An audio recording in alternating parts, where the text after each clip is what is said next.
মমতাহীন তৃণমূলের আত্মপ্রকাশ। মমতার চেয়ারে এবার অরূপ রায়, ঋতব্রত নতুন তৃণমূলে মমতা আউট। এবার কি করবেন বিদ্রোহী সাংসদরা? কোনো বিধায়কের যোগাযোগ নেই। জি24 ঘন্টা এক্সক্লুসিভ শতাব্দী রায়। আগামীতে কি হবে তা এখনই বলা যাবে না, সবার সঙ্গে কথা বলে সিদ্ধান্ত নেওয়া হবে বলে জানিয়েছেন সাংসদ শতাব্দী রায়। প্রবীর চক্রবর্তী রয়েছেন আমাদের সঙ্গে টেলিফোন লাইনে। প্রবীর, বিধায়কদের বা কাউন্সিলরদের তো মোটামুটি বিষয়টা বোঝা গেল, সাংসদরা কি করবেন, কি বলছেন শতাব্দী রায়? দেখো, শতাব্দী রায় পরিষ্কার বলেছেন যে সমস্ত বিধায়করা এই আলাদা প্ল্যাটফর্ম করেছেন বা আজকে যে বৈঠক করেছেন, কোনো বিধায়কের সাথে তার কোনো যোগাযোগ নেই। এমনকি এটা বোঝা গেল যে তৃণমূল কংগ্রেসের যারা সাংসদ তাদের কোনো যোগাযোগ নেই বিদ্রোহী সাংসদদের। ফলে বিদ্রোহী বিধায়করা কি করছেন তারা সেই বিষয়ে অবগত নন এবং আগামী দিনে কি হবে সেই বিষয়ে তারা বলতে পারছেন না। শতাব্দী রায় তার বক্তব্য যে বিধায়করা যা কাজ করছেন তারা করছেন এবং সেটা সংবাদ মাধ্যম থেকে তারা জানতে পারছেন। কিন্তু একটা বিষয়ে বোঝা যাচ্ছে যে শতাব্দী রায়ের বক্তব্য যে এইভাবে কোনো সিদ্ধান্ত হয় না, যেহেতু সংসদদের পুরো বিষয়টা সম্পূর্ণ আলাদা, তারা আলাদা এনসিপিতে আছেন, তারা আলাদাভাবে চলছেন।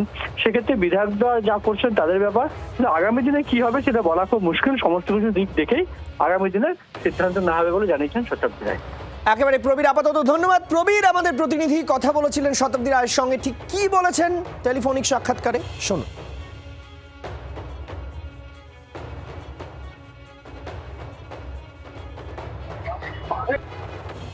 বিদ্রোহী বিধায়করা কার্যত আজকে ঘোষণা করলেন যে তারাই আসল তৃণমূলের।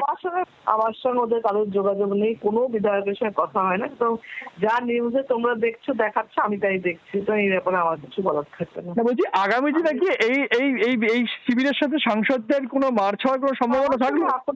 আমার কোনো বিধায়কের সঙ্গে কখনো কোনো কথা, মানে এই 4 তারিখ হচ্ছে কারোর সঙ্গে কোনো কথা হয়নি। আমি জানিও না কি হচ্ছে। আমি যা পেপার দেখছি, তোমরা নিউজ যেমন দেখছি সেরকম দেখছি।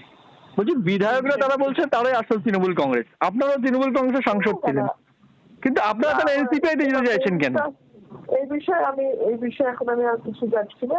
আমি আগে পুরো এখন দেখি কি বলছে ওরা, কি হচ্ছে, নিউজগুলো পুরোটা দেখে তারপরে আমি বলতে পারবো। মানে আপনারা সাংসদের সঙ্গে আলোচনা করবেন তারপরে সিদ্ধান্ত নেবেন কিছু?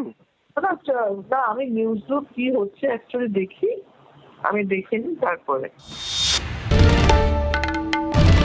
বাংলার আওয়াজ, বাঙালির আবেগ, জি24 ঘন্টা।